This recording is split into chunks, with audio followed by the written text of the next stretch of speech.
नमस्कार. आज या ठिकाणी महानगरपालिकेच्या गेटसमोर हे दिलीप भांबरे साहेब उपोषणाला बसले आहेत आणि त्यांनी त्या उपोषणाचं कारण दाखवलं आहे.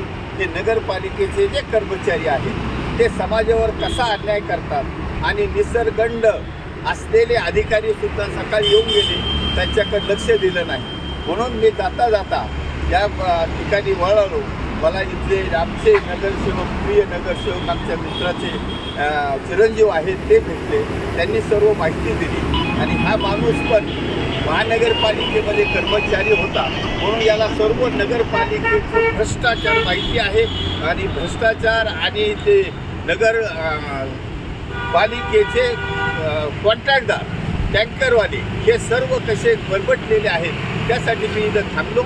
यासाठी आता मी समाजाचं कार्य म्हणून या लोकांना, जबाबदार लोकांना, आयुक्ताला सुद्धा जेलमध्ये पाठवण्याची कारवाई करणार आणि ह्या माणसाला न्याय मिळवून देणार म्हणजे देणार. धन्यवाद.